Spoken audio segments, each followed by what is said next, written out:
O escritório do advogado, no coração da Avenida Paulista, era o oposto da mansão silenciosa onde Jonas Fonseca havia passado seus últimos dias. Ali, o ar era denso, carregado com o cheiro de mogno polido, couro caro e uma ganância mal disfarçada que emanava dos sobrinhos e primos reunidos. Sentados em cadeiras desconfortavelmente rígidas, eles trocavam olhares impacientes, os dedos tamborilando sobre pastas de couro ou celulares de última geração. O único som que quebrava o silêncio tenso era o tic-tac rítmico de um relógio de parede dourado. Cada segundo um lembrete torturante da fortuna que esperavam dividir. A luz fria que entrava pela janela panorâmica refletia o brilho cobiçoso em seus olhos, revelando uma ansiedade que nada tinha a ver com luto, mas tudo a ver com a expectativa de uma vida de luxo consolidada pela morte de um parente que mal conheciam.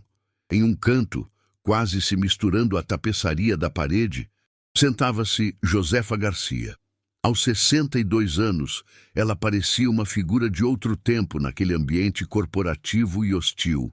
Vestia seu uniforme de trabalho, simples e impecavelmente limpo, as mãos calejadas pelo serviço de uma vida inteira, repousando sobre uma bolsa modesta em seu colo.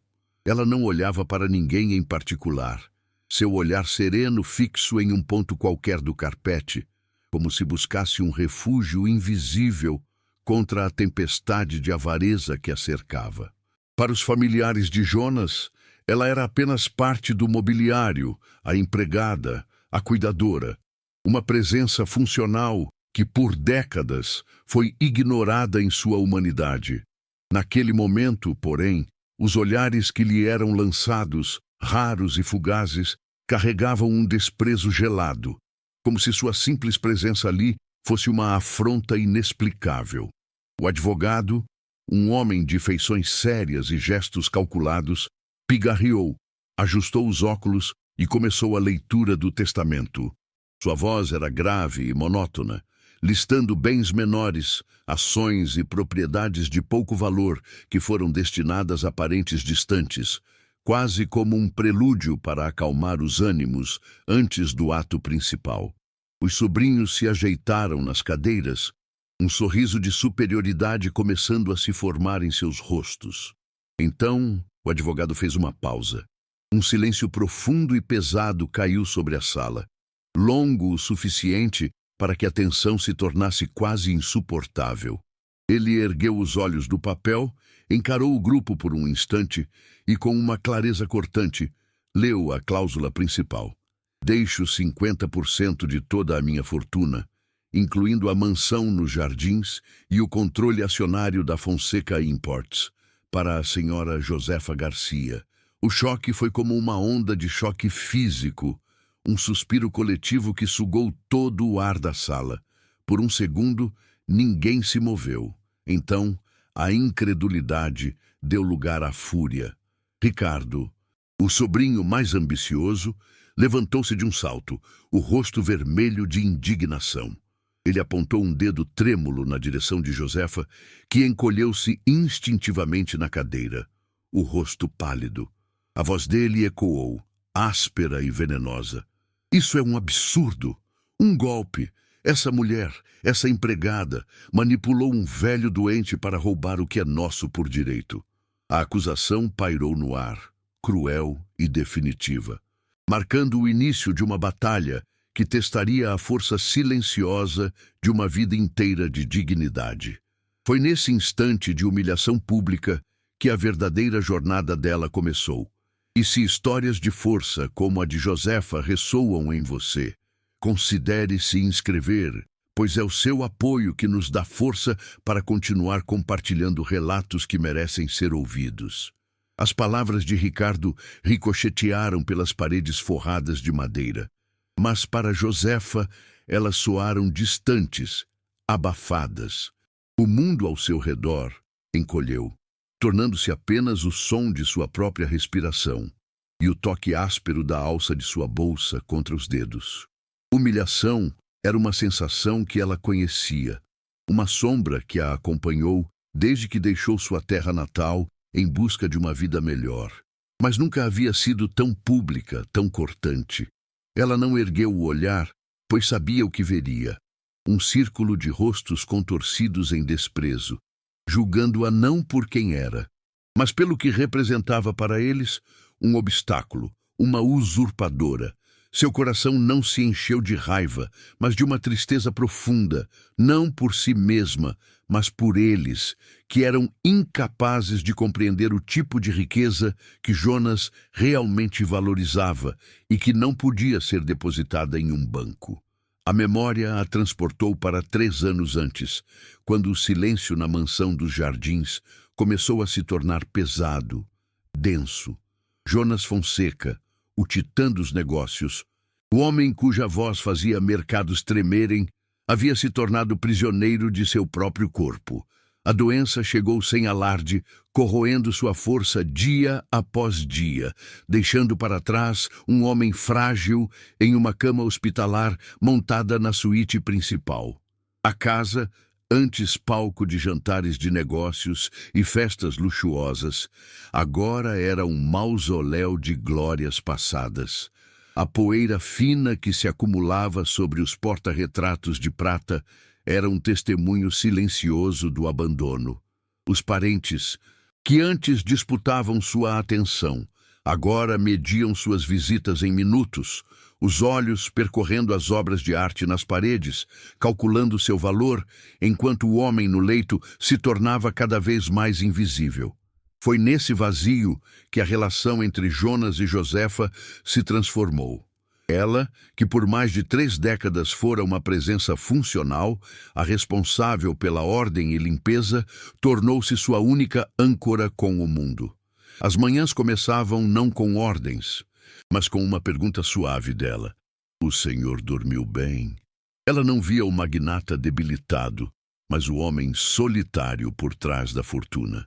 Trazia-lhe o chá exatamente como ele gostava, sem que ele precisasse pedir, e ajustava seus travesseiros com uma delicadeza que nenhum dinheiro poderia comprar. Sentava-se ao lado da cama durante horas, às vezes em silêncio, outras vezes contando histórias simples de sua infância no sertão, pintando com palavras um mundo de sol, terra seca e laços familiares que ele nunca conheceu de verdade. Uma noite, a febre e a dor o deixaram agitado, delirante. Ele a chamou, a voz fraca, o olhar perdido no teto. Não pediu remédios, mas que ela segurasse sua mão. Eu construí um império, Josefa Emil. Ele sussurrou, as lágrimas escorrendo pelo rosto enrugado. Mas vou morrer sozinho. Ela apertou sua mão com firmeza. O calor de suas palmas calejadas transmitindo uma segurança que ele não sentia há anos. O senhor não está sozinho. Eu estou aqui, ela respondeu. E naquelas palavras simples, Jonas encontrou mais consolo do que em toda a sua riqueza. Naquela noite, a barreira final entre patrão e empregada se dissolveu completamente, dando lugar a um vínculo de afeto puro, uma aliança de 2 almas solitárias encontrando refúgio uma na outra. As visitas dos sobrinhos e primos se tornaram um espetáculo cruel de indiferença. Chegavam com cestas de frutas exóticas que Jonas não podia comer, e livros de capa dura que ele não tinha mais forças para ler.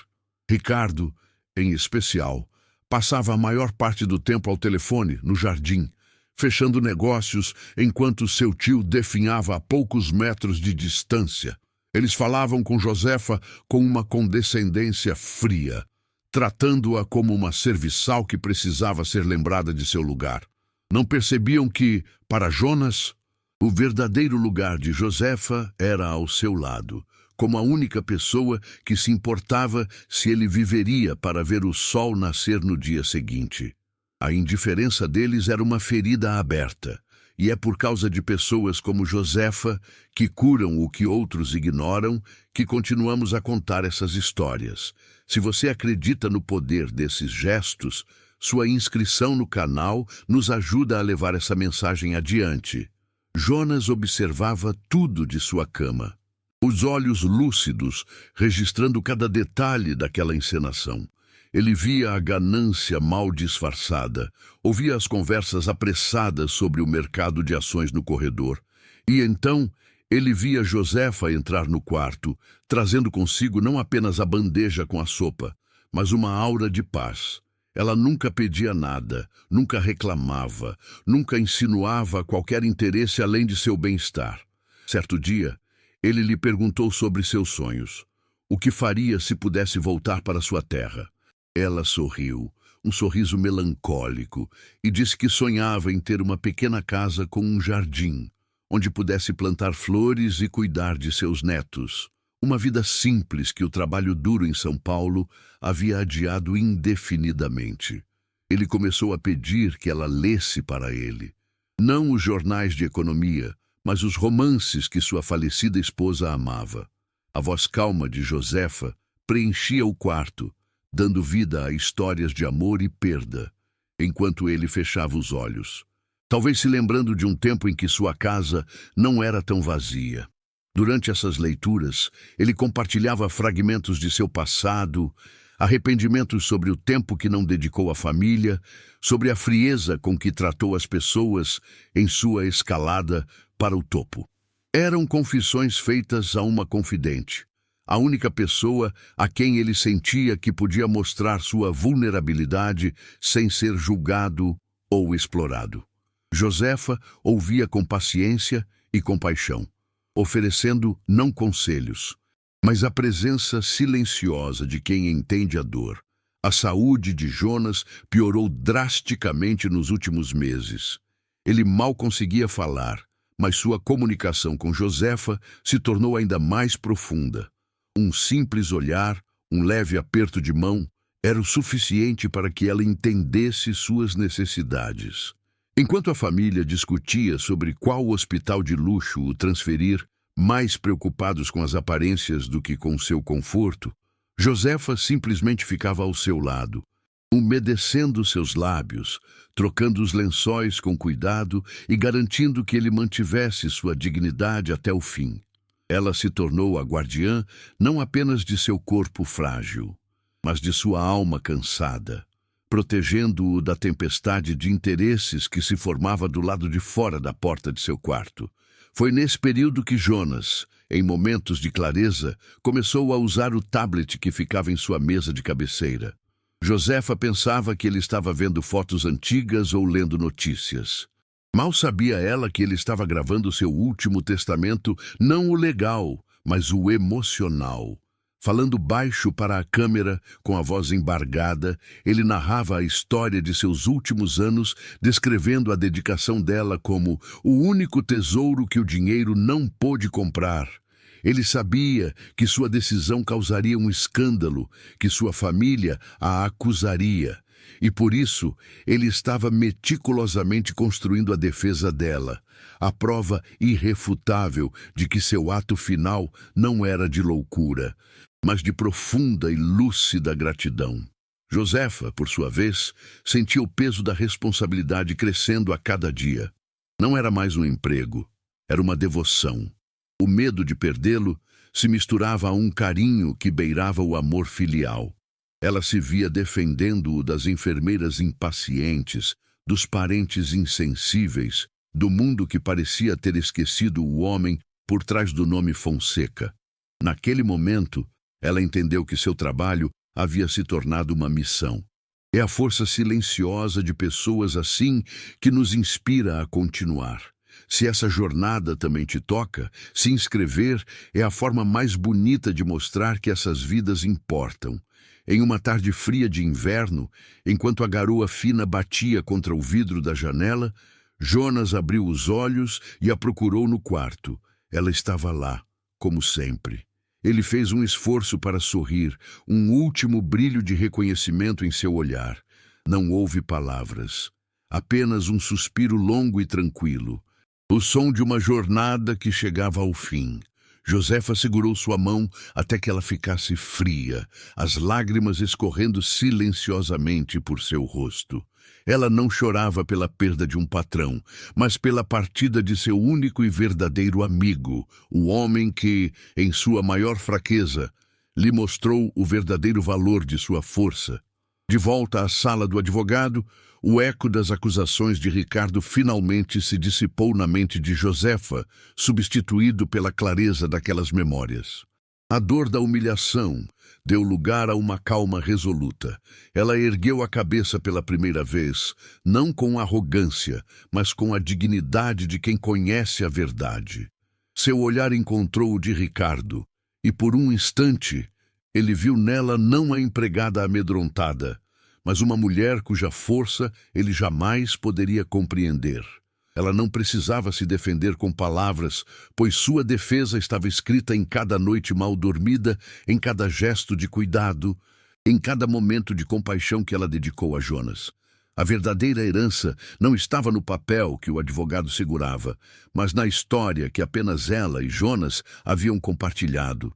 O ar do tribunal era denso, pesado com formalidades e a hostilidade mal disfarçada da família Fonseca. O advogado de Ricardo finalizava sua argumentação com um floreio dramático, pintando um retrato convincente de um velho senil, cujas faculdades mentais haviam sido envenenadas pela manipulação de uma cuidadora ambiciosa. Cada palavra era uma faca afiada, desferida contra a dignidade de Josefa e a memória de Jonas. Sentada em sua cadeira de madeira, ela sentia o peso dos olhares de desprezo, mas não se encolhia. Em seu coração não havia espaço para a raiva, apenas para uma tristeza profunda por ver o último ato de bondade de seu amigo ser transformado em um crime. Ela olhou para Ricardo, que exibia um sorriso de vitória antecipada, e entendeu que para ele aquilo nunca fora sobre justiça, mas sobre a posse de coisas que ele jamais compreendeu o valor.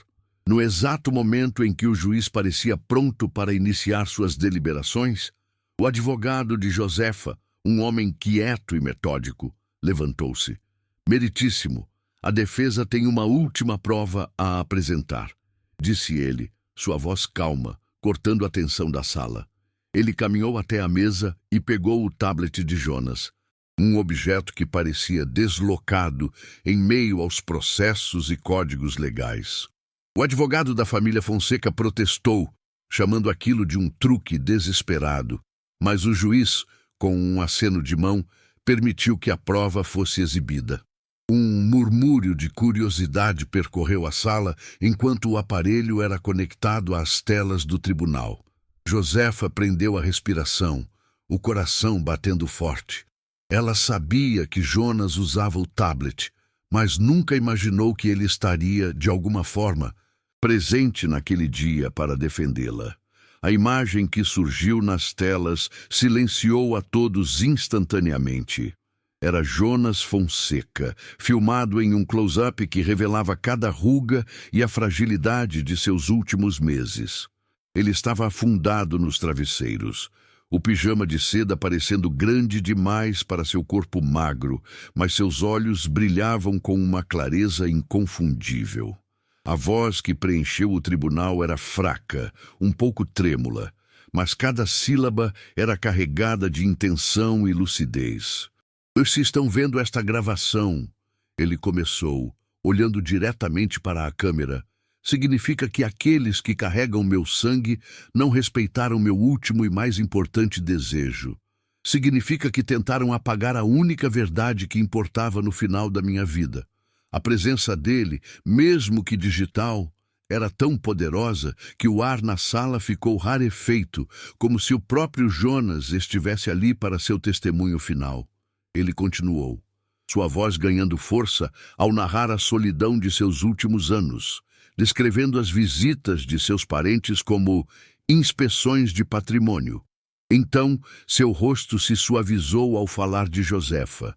"Eles me traziam frutas que eu não podia comer, mas Josefa me trazia a calma que eu precisava para viver. Eles falavam sobre o valor das minhas ações, mas ela segurava minha mão e falava sobre o valor de uma boa noite de sono." Lágrimas escorriam pelo rosto de Jonas enquanto ele falava. "Esta não é uma herança, é uma restituição. Josefa me deu uma vida inteira de dedicação, e eu, em troca, lhe devolvo a segurança que ela nunca teve para si. Ela foi a filha que eu nunca tive, a única família que permaneceu.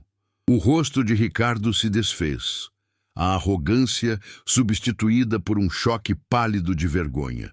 Quando o vídeo terminou e a tela ficou preta, o silêncio no tribunal era absoluto, mais profundo e revelador do que qualquer argumento. Era quebrado apenas pelo som de soluços contidos, não apenas de Josefa, mas de alguns dos jurados.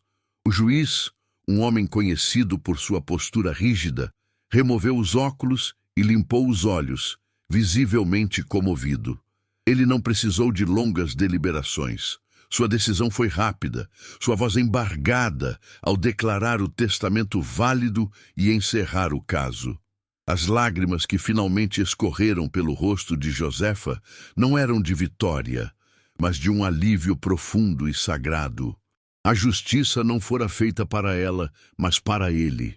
A verdade de Jonas, sua última vontade, finalmente havia sido ouvida e honrada, ecoando com mais força do que toda a ganância do mundo. Meses depois, Josefa não se mudou para um apartamento de luxo, nem viajou pelo mundo. Ela retornou à mansão dos jardins, mas não como herdeira, e sim como guardiã de uma promessa silenciosa. Enquanto os advogados preparavam a papelada para a venda dos bens, esperando que ela liquidasse tudo para viver uma vida de conforto anônimo, ela os interrompeu com uma calma que desarmou a todos. Seu plano não era fugir daquele lugar, mas ressignificá-lo por completo. Ela não queria o dinheiro para si, mas para honrar a dor que Jonas sentiu em seus últimos dias, a solidão. A decisão chocou a todos que esperavam uma reação previsível, pois Josefa não via a fortuna como um prêmio, mas como uma ferramenta para curar a mesma ferida que ela ajudou a cicatrizar em seu amigo, transformando a última vontade dele em sua nova missão de vida. Os leiloeiros foram dispensados e, em seu lugar, entraram arquitetos, assistentes sociais e paisagistas. A instrução era simples, mas profunda: transformar o mausoléu em um lar. Onde antes havia um silêncio opressor, agora ecoava o som de martelos e serras, o prenúncio de uma nova vida. As obras de arte caríssimas foram leiloadas, e o dinheiro foi usado para comprar equipamentos médicos de ponta e contratar os melhores cuidadores. O jardim formal, antes intocado, foi redesenhado para ter hortas comunitárias e bancos acessíveis. Em menos de um ano, a fria mansão renasceu como a Fundação Fonseca Garcia, um centro de acolhimento para idosos desamparados, um lugar onde a dignidade não era um luxo, mas o alicerce. O nome de Jonas não seria mais lembrado como o de um magnata solitário, mas como o de um homem cujo legado final foi o cuidado. Josefa, no entanto, não se tornou uma presidente distante, confinada a um escritório. Seu uniforme mudou, mas sua essência permaneceu a mesma. Ela podia ser vista todos os dias nos corredores da fundação, não como a dona, mas como a alma do lugar. Era ela quem se sentava ao lado de uma nova residente, ouvindo histórias de uma vida inteira com a mesma paciência que dedicou a Jonas. Era sua mão que segurava a de um senhor que acordava assustado durante a noite. Ela ensinava as cozinheiras a fazer o chá exatamente como cada um gostava, pois entendia que o afeto estava nos pequenos detalhes. Ela não administrava uma instituição. Ela cuidava de uma família, a família que ela e Jonas, em suas solidões compartilhadas, sempre sonharam em ter e que agora se tornava real e pulsante ao seu redor.